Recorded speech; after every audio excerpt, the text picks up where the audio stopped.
ನಮಸ್ತೆ ನನ್ನ ಆತ್ಮೀಯ ಸ್ನೇಹಿತರೆ. ಇವತ್ತು ಒಂದು ಸ್ವಾರಸ್ಯಕರವಾದ ಕಥೆಯೊಂದಿಗೆ ನಿಮ್ಮೊಂದಿಗೆ ಭೇಟಿಯಾಗ್ತಾ ಇದ್ದೀನಿ. ಹಾಗೆ ಪ್ರತಿಭೆ ಹುಟ್ಟುವುದು ಗುಡಿಸಲಿನಲ್ಲಿ, ಅದು ಸಾಯುವುದು ಅರಮನೆಯಲ್ಲಿ ಅಂತ ಒಂದು ಲೋಕೋಕ್ತಿ ಇದೆ. ಹಾಗೆ ಅದಕ್ಕೆ ಹೋಲುವಂಥ ಒಂದು ಕತೆ ಈಗ ಹೇಳಕ್ಕೆ ಹೊರಟಿದ್ದೀನಿ. ಒಂದು ಊರಿನಲ್ಲಿ ಇಬ್ಬರು ಮಕ್ಕಳು ಮತ್ತು ತಾಯಿಯೊಂದಿಗೆ ಜೀವನ ಸಾಗಿಸ್ತಾ ಇದ್ರು.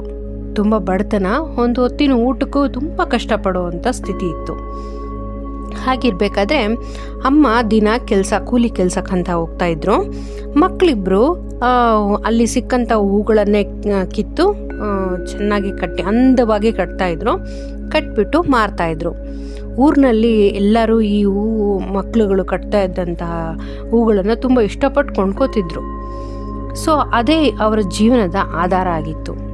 ಹೀಗೆ ಪ್ರತಿದಿನ ನಡೀತಾ ಇತ್ತು. ಒಂದು ದಿನ ಅವಳಮ್ಮ ಅಕ್ಕ ಗಂಗಾ ತುಂಗ ಅಂತ ಅವಳು ಏನೋ ತುಂಗನಿಗಿಟ್ಟಂಥ ಊಟದ ಪಾತ್ರೆಯನ್ನು ಇವಳೇ ಹಾಕ್ಕೊಂಡ್ಬಿಟ್ಟು ಎಲ್ಲ ಪೂರ ಗಂಗಾನೇ ತಿಂದ್ಬಿಟ್ಟಿದ್ಲು. ಅಮ್ಮನಿಗೆ ತುಂಬ ಕೋಪ ಬಂತು. ಒಂದು ಚೆನ್ನಾಗಿ ಹೊಡೆದ್ಬಿಟ್ಲು ತುಂಗನ್ನ. ಏನು ಒಬ್ರಿಗೊಬ್ರಿಗೆ ಊಟಕ್ಕಿಲ್ದಂಗೆ ನೀನು ಇದು ಮಾಡ್ತೀಯಾ, ಅವಳಿಗೆ ತಿನ್ಬೇಕಲ್ವಾ, ಹೊಟ್ಟೆಶ್ವಾಗುತ್ತಲ್ವಾ ಅಂತ ಈ ಥರ ಕೇಳಿದ್ಲು. ಆಮೇಲೆ ತುಂಗ ಬಂದ್ಬಿಟ್ಟು ಇದು ಮಾಡಿದ್ಲು, ಬಿಡಮ್ಮ ಪರವಾಗಿಲ್ಲ, ಗಂಗಾ ತಿಂದಿದ್ದಾಳಲ್ವಾ, ಏನು ಅವಳಿಗೆ ಬೈಬೇಡ ಬಿಡು, ಹಶ್ವಾಗಿತ್ತು ಅನ್ಸುತ್ತೆ ತಿಂದಿದ್ದಾಳೆ ಅಂತ ಹೀಗಂದ್ಲು. ಸರಿ, ಇಬ್ರು ಅವತ್ತು ಉಪವಾಸ ಬೇರೆ, ತುಂಬ ಹೊಟ್ಟೆ ಹಶ್ವಾಗ್ತಾ ಇದೆ, ಹೊಟ್ಟೆ ನುಲಿ ಥರ ಆಗ್ತಾಯಿದೆ. ಸರಿ, ಅವಳು ಈಚೆ ಬಂದು ಕೂತ್ಕೊಂಡ್ಳು. ಹೀಗಿರ್ಬೇಕಾದ್ರೆ ಹೀಗೆ ಕಳೀತಾ ಇತ್ತು ಜೀವನ. ಕಷ್ಟ ಸುಖ ಅಲೆಗಳ ಹಾಗೆ ಬರ್ತಾ ಇತ್ತು, ಹೋಗ್ತಾ ಇತ್ತು. ಒಂದು ದಿನ ಇದೇ ರೀತಿ ಒಂದು ರಾತ್ರಿ ಗಂಗನಿಗೆ ಮನೆಯಲ್ಲಿರೋ ಆ ಬಡತನ ಎಲ್ಲ ನೋಡ್ಬಿಟ್ಟು ಬೇಸರ ಆಗೋಯ್ತು. ಮನೆ ಬಿಟ್ಟು ಹೋಗ್ಬಿಡೋಣ ಅಂತ ಅನ್ನಿಸ್ಬಿಟ್ಟು ಅವಳೇನು ಮಾಡಿದ್ಲು, ರಾತ್ರಿ ಸುಮಾರು ಮಧ್ಯರಾತ್ರಿಯ ಸಮಯದಲ್ಲಿ ಮನೆ ಬಿಟ್ಟು ಹೊರಡ್ಲು. ಆ ಗಂಗನ ಅವಳು ಎದ್ದೋಗ್ತಿರೋದನ್ನು ನೋಡಿದ ತುಂಗ ಅವಳು ಹಿಂದೆನೇ ಹೋಗ್ತಾ ಇದ್ಲು. ಎಲ್ಲಿಗೆ ಹೋಗ್ತಾಳೆ ಇವಳು ಅಂತ ಅಂದ್ಬಿಟ್ಟು ಫಾಲೋ ಮಾಡ್ಕೊಂಡು ಹೊರಟ್ಲು. ಅವಳಿಗೆ ಬೇಜಾರಾಗಿ ಹೋಗ್ತಾ ಇರೋದನ್ನು ಇವಳು ಗಮನಿಸ್ಲಿಲ್ಲ. ತುಂಗ ಅಂದ್ಕೊಂಡ್ಲು ಸುಮ್ಮನೆ ಎದ್ದೋಗ್ತಾ ಇದ್ದಾಳೆ ಅಂತ. ಬಟ್ ಹೋಗ್ತಾ ಒಂದು ದಟ್ಟವಾದ ಕಾಡಕ್ಕೆ ಹೋದ್ಲು. ಗಂಗಾ ಕರೀತಾನೆ ಇದ್ದಾಳೆ, ಗಂಗಾ ಅಂತ ಅಂದ್ಬಿಟ್ಟು ಕರೀತಾನೆ ಇದ್ದಾಳೆ. ಹಾಗೆ ಎಲ್ಲಿಗೆ ಹೋಗ್ತಾ ಇದೆಯಾ ನೀನು ಅಂತ ತುಂಗ ಕೇಳಿದಾಗ, ನನಗೆ ಬೇಜಾರಾಗಿದೆ ಅಕ್ಕ, ನನಗೆ ಬಡತನ ಸಾಕಾಗಿ ಹೋಗಿದೆ, ನಾನು ಅದಕ್ಕೆ ಜೀವ ಕಳ್ಕೊಬೇಕು ಅಂತ ಕಾಡಿಗೆ ಹೋಗ್ತಾ ಇದ್ದೀನಿ, ನಾನು ಯಾವುದೋ ಕಾಡು ಪ್ರಾಣಿಗಳ ಆಹಾರ ಆಗ್ಬಿಡ್ತೀನಿ ಅಂತ ಬೇಸರದಿಂದ ಅಕ್ಕನ ತಂಗಿ ಮಾತಾಡ್ಕೊಂಡ್ರು. ಹೀಗೆ ಹೋಗ್ತಾ ಇರಬೇಕಾದ್ರೆ, ನಡಿ ನಾನು ಬರ್ತೀನಿ ನಿನ್ನ ಜೊತೆ, ಅಮ್ಮನಿಗೆ ಹೊರೆ ಆಗೋದು ಬೇಡ ಅಂತ ಇಬ್ಬರು ಮಾತಾಡ್ಕೊಂಡು ಹೊರಟ್ರು. ಸ್ವಲ್ಪ ದೂರ ಹೋದ ತಕ್ಷಣ ಹೋಗ್ತಾ ಬೆಳಗಿನ ಜಾವ ಆಯಿತು. ಆ ಟೈಮಲ್ಲಿ ಒಬ್ಬರು ಋಷಿಗಳು ಒಂದು ಕಟ್ಟೆ ಹತ್ರ, ಒಂದು ಮರದ ಕಟ್ಟೆ ಥರ ಇತ್ತು, ಆ ಕಟ್ಟೆ ಹತ್ರ ಕೂತ್ಕೊಂಡು ಧ್ಯಾನ ಮಾಡ್ತಾಯಿದ್ರು.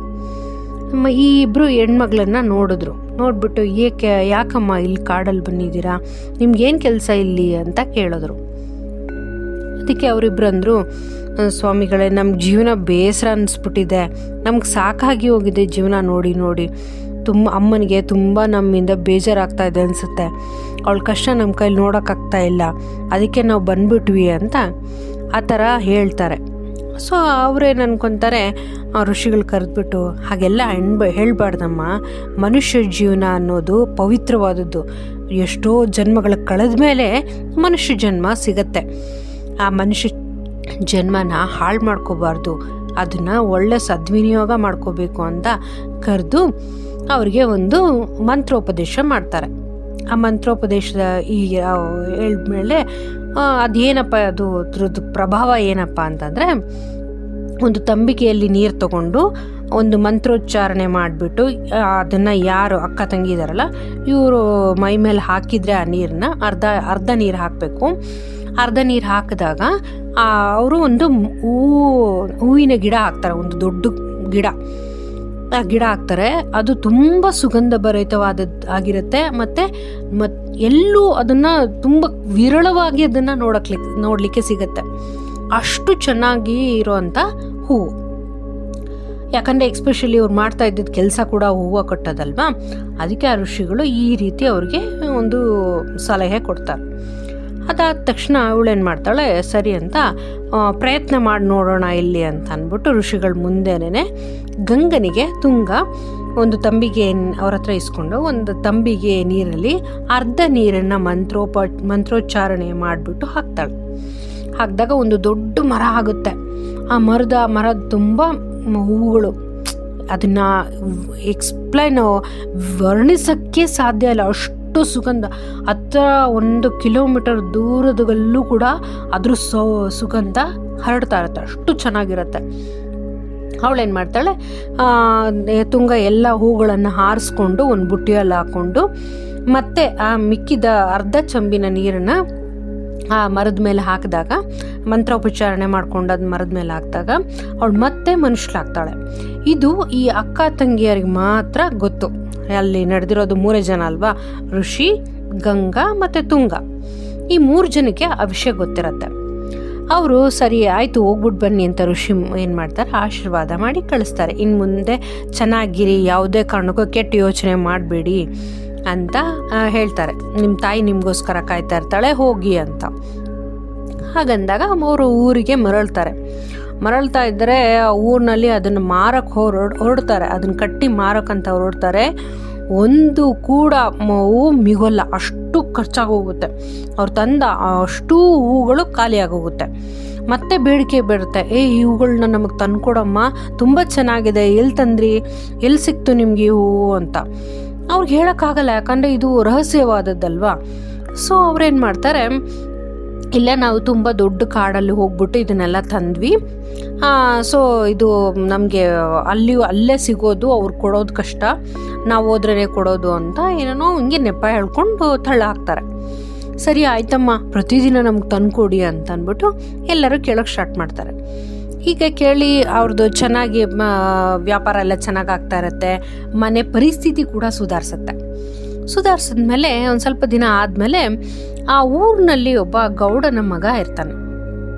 ಆ ಗೌಡನ ಮಗ ಈ ಗಂಗಾ ಅನ್ನೋಳನ್ನ ಇಷ್ಟಪಟ್ಟು ನಾನು ನಿನ್ನ ಮದುವೆ ಆಗ್ತೀನಿ ಅಂತ ಕೇಳ್ಕೊಂಡಾಗ, ಇಲ್ಲ ನಿಮ್ಮ ತಾಯಿನ ಕೇಳಿ, ನಮ್ಮ ತಾಯಿ ಒಪ್ಪಿದ್ರೆ ನಾನು ಆಗ್ತೀನಿ ಅಂತ ಹೇಳ್ತಾಳೆ. ಸರಿ ಅಂತ ಮನೆಗೆ ಬಂದು ಕೇಳಿದಾಗ ಅಮ್ಮ ಕೂಡ ಒಪ್ತಾಳೆ, ಯಾಕಂದರೆ ಒಳ್ಳೆ ಮನೆಯಲ್ಲಿ ಸೇರ್ತಾ ಇದ್ದಾಳೆ ನನ್ನ ಮಗಳು ಅಂತ ಖುಷಿಯಿಂದ ಮಗಳನ್ನ ಮದುವೆ ಮಾಡಿಕೊಡ್ತಾಳೆ. ಬಟ್ ಇಲ್ಲಿ ಬಂದಾಗ ಇವಳಿಗೆ ಆ ಸ್ಥಿತಿ ಚೇಂಜ್ ಆಗುತ್ತೆ, ಅಲ್ಲಿ ಚೇಂಜಸ್ ಆಗುತ್ತಲ್ವ, ಅದನ್ನು ಅಡ್ಜಸ್ಟ್ ಮಾಡ್ಕೊಳ್ಳೋದು ಹೆಂಗೆ?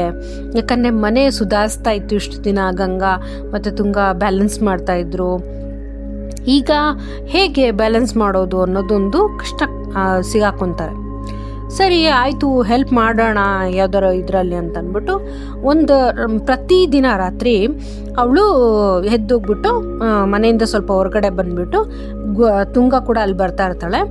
ಅಲ್ಲಿ ಬಂದಾಗ ಸೇಮ್ ಅದು ಅರ್ಧ ಚಂಬು ನೀರು ಹಾಕಿದಾಗ ಗಿಡ ಆಗಿ ಬರುತ್ತೆ, ಅದರಲ್ಲಿ ಹೂ ಬಿಡತ್ತೆ, ಮತ್ತು ಇವಳು ಬಿಡಿಸ್ಕೊಂಡಿರ್ತಾಳೆ. ಇದು ನಡೆಯುತ್ತೆ, ಸುಮಾರು ದಿನ ನಡೆಯುತ್ತೆ.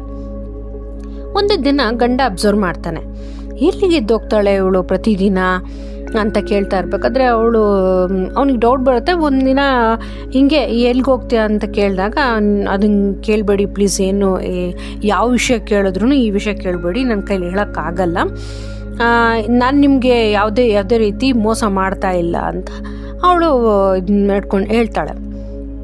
ಸರಿ ಹಾಗಂದಾಗ ಸರಿ ಅವನು ನಂಬಿಕೆ ಮೇಲೆ ಬೇಡ ಬಿಡು, ಯಾಕೆ ಅವಳನ್ನ ಮನಸ್ಸಿಗೆ ಬೇಜಾರು ಮಾಡೋದು ಅಂತ ಸುಮ್ಮನಾಗ್ತಾನೆ. ಆದರೂ ಒಂದು ಕುತೂಹಲ ಇರುತ್ತಲ್ವಾ, ಮನುಷ್ಯನಿಗೆ ಸಹಜವಾದ ಗುಣ ಅದು. ಅವನೇನು ಮಾಡ್ತಾನೆ, ಒಂದು ದಿನ ಹೀಗೆ ಅವಳನ್ನ ಹಿಂಬಾಲಿಸ್ತಾನೆ, ಗಂಗಾನ ಹಿಂಬಾಲಿಸಿದಾಗ ಸ್ವಲ್ಪ ದೂರ ಹೋಗ್ತಾಳೆ. ಅದು ಎಲ್ಲ ಆ ಪ್ರಕ್ರಿಯೆನ ನೋಡ್ತಾನೆ. ಅಂದರೆ ಅವನು ನೀರು ಹಾಕೋದು, ಇವಳು ಗಿಡ ಆಗೋದು, ಹೂವು ತುಂಬ ಸುಗಂಧ ಭರಿತವಾದ ಹೂಗಳು ಬರೋದು, ಅದೆಲ್ಲ ನೋಡ್ತಾನೆ. ನನಗೆ ಆಶ್ಚರ್ಯ ಆಗುತ್ತೆ. ಒಂದು ಸಲ ಮಾತೇ ನಿಂತು ಹೋಗುತ್ತೆ, ಸುಮ್ಮನೆ ನಿಂತ್ಕೊಂಡು ನೋಡ್ತಾ ಇರ್ತಾನೆ. ಅದು ವಾಪಸ್ ಅವಳು ಬರುವಾಗ ಇವನನ್ನ ನೋಡ್ತಾಳೆ. ಅಯ್ಯೋ, ಇವಳು ಸುಮ್ಮನೆ ಆಗಿಬಿಡ್ತಾಳೆ, ಯಾಕಂದರೆ ಗೊತ್ತಾಗೋಯ್ತಲ್ಲ ಗಂಡನಿಗೆ ಸತ್ಯ, ರಹಸ್ಯ ಆಚೆ ಬಂತು. ಸರಿ ಹಂಗಿರ್ಬೇಕಾದ್ರೆ ಇಬ್ರಿಗೂ ಆ ವಿಷಯ ಗೊತ್ತಾಗುತ್ತೆ. ಗಂಡನಿಗೂ ಗೊತ್ತಾಯಿತು ಈ ವಿಷಯ. ಸರಿ ಇವನು ಏನು ಮಾಡ್ತಾನೆ, ಸರಿ ಆಯಿತು ಮನೆಗೇನೋ ಹೆಲ್ಪ್ ಆಗುತ್ತಲ್ಲ ಬಿಡು, ಮತ್ತು ಅದೊಂಥರ ಅವನಿಗೆ ಪ್ರೌಡ್ ಅಂತಾರಲ್ಲ ಆ ಥರ ಫೀಲ್ ಆಗುತ್ತೆ. ಸರಿ ಹೀಗೆ ನಡೀತಿರತ್ತೆ, ಹೋಗಿ ಸಹಾಯ ಮಾಡೋದು, ಬಾ ನಾನು ನಿನ್ನ ಜೊತೆ ಬರ್ತೀನಿ, ನಿನಗೆ ಭಯ ಆಗಲ್ಲ ಅವಾಗ ನಾನು ನಿನ್ನ ಜೊತೆ ಇರ್ತೀನಿ ಅಂತ ಪ್ರತಿದಿನ ಅವನೇ ಕರ್ಕೊಂಡು ಹೋಗ್ತಾ ಬರ್ತಾ ಇರ್ತಾರೆ. ಹೀಗೆ ಒಂದಿನ ಊರಿನಲ್ಲಿ ಜಾತ್ರೆ ನಡೆಯುತ್ತೆ.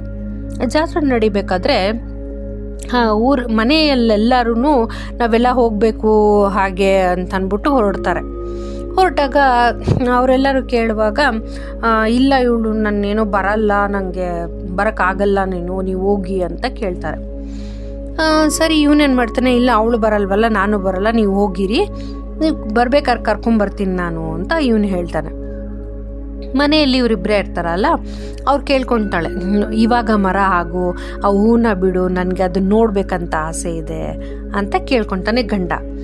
ಸರಿ ಗಂಗಾ ಅವನನ್ನ ಗಂಡನ ಮಾತನ್ನು ನಿರಾಕರಿಸೋಕ್ಕಾಗಲ್ಲ.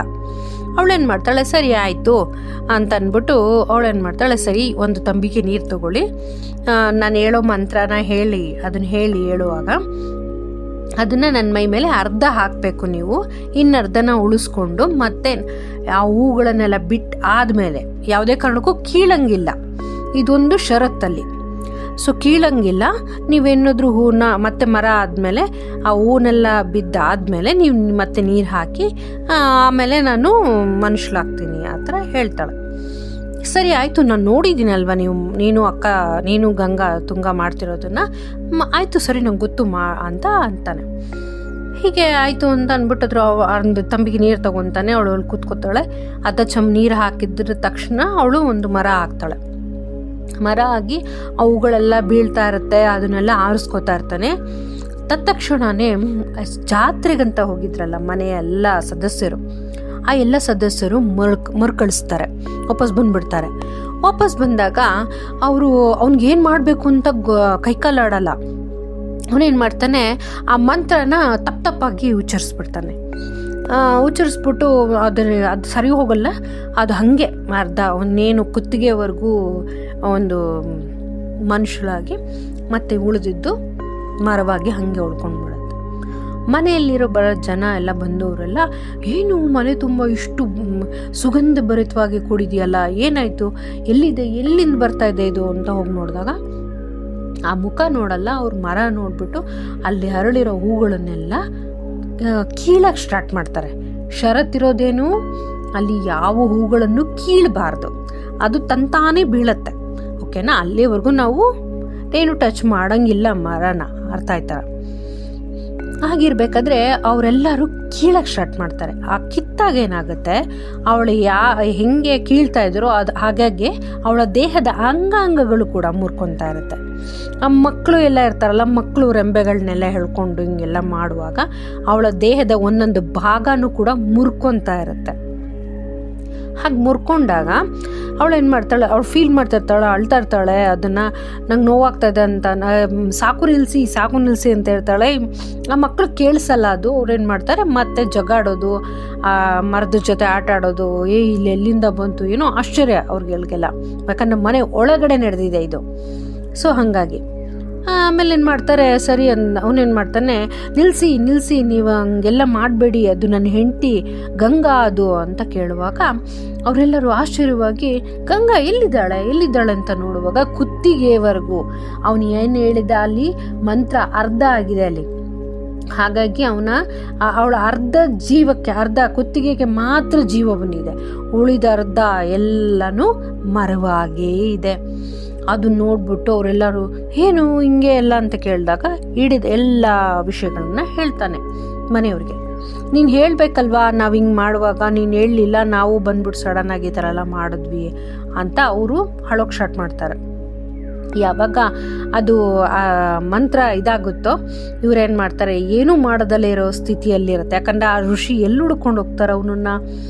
ಸೊ ಹಾಗಾಗಿ ಅವ್ರೇನು ಮಾಡ್ತಾರೆ, ಸರಿ ದಿಮ್ಮಿನ ತೊಗೊಂಡೋಗ್ಬಿಟ್ಟು ಮರದಲ್ಲಿ ಹುಡ್ಕೊಂಡೋಗೋಣ ಋಷಿನ ಅಂತ ಹೋಗ್ತಾರೆ. ಕಾಡಲ್ಲಿ ಹೋಗ್ತಾ ಇದ್ರೆ ಒಂದಷ್ಟು ದೂರ ಗಾಡಿ ಓಡಿಸ್ತಾನೆ ಅವಳು ನಿತ್ರಾಣ ಆಗಿಬಿಟ್ಟಿರ್ತಾಳೆ. ಯಾಕಂದರೆ ಆಲ್ಮೋಸ್ಟ್ ಜೀವ ಇದಾಗಿರುತ್ತೆ.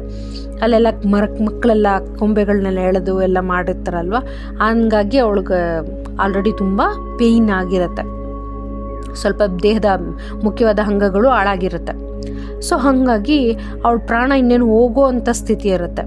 ಅವನು ಎತ್ತಿನ ಗಾಡಿ ಕಟ್ಕೊಂಡು ಕಾಡಿನೊಳಕ್ಕೆ ಏನೋ ಋಷಿ ಸಿಗಬಹುದೇನೋ ಅಂತ ಕರ್ಕೊಂಡು ಹೋಗ್ತಾ ಇರ್ತಾನೆ. ಎಲ್ಲೂ ಸಿಗ್ದಲ್ಲೇ ಇರುವಾಗ ಅವಳ ಜೀವ ಹೋಗುತ್ತೆ, ಆ ಮರಕ್ಕೆ ಆ ಗಂಗನ ಜೀವ ಹೊರಟೋಗುತ್ತೆ. ಇದನ್ನ ನೋಡಿದಂಥ ಗಂಡ ಏನು ಮಾಡ್ತಾನೆ, ನನ್ನ ಕಾರಣವಾಗಿ ಅವಳ ಜೀವ ಹೋಯಿತು ಅಂತ ತಿಳ್ಕೊಂಡು ಅವನು ಅಲ್ಲೇ ಪ್ರಾಣತ್ಯಾಗ ಮಾಡ್ತಾನೆ. ನಾವು ಹೇಳ್ತೀವಲ್ವ ಯಾವಾಗಲೂ ಅತಿ ಆಸೆ ಅಂತ ಬರುತ್ತಲ್ಲ ಮನುಷ್ಯನಲ್ಲಿ, ಇನ್ನೂ ಮಾಡಿ ನೋಡೋಣ. ಒಂದು ಮೊಟ್ಟೆ ಕತೆ ಗೊತ್ತಿರ್ಬೋದು ನಿಮಗೆ, ಚಿನ್ನದ ಮೊಟ್ಟೆ ಇಡೋ ಕೋಳಿನ ಮೊಟ್ಟೆ ಕೊಯ್ದಂಗೆ ಅವನು ಗಂಡನ ಸ್ವಲ್ಪ ಸಣ್ಣ ಆಸೆ ಒಂದು ದೊಡ್ಡ ಒಂದು ಜೀವ ಕಳ್ಕೊಳ್ಳೋಷ್ಟು ಮಟ್ಟಿಗೆ ಅದು ಹೋಗುತ್ತೆ ಅಂತ. ಸ್ನೇಹಿತರೆ, ಇವತ್ತಿನ ಈ ಕತೆ ನಿಮ್ಗೆ ಇಷ್ಟ ಆದಲ್ಲಿ ಪ್ಲೀಸ್ ಲೈಕ್ ಮಾಡಿ, ಶೇರ್ ಮಾಡಿ, ಸಬ್ಸ್ಕ್ರೈಬ್ ಮಾಡಿ. ಇನ್ನಷ್ಟು ಕತೆಗಳನ್ನು ನಿಮಗೋಸ್ಕರ ನಾನು ತರ್ತಾ ಇದ್ದೀನಿ. Thank you.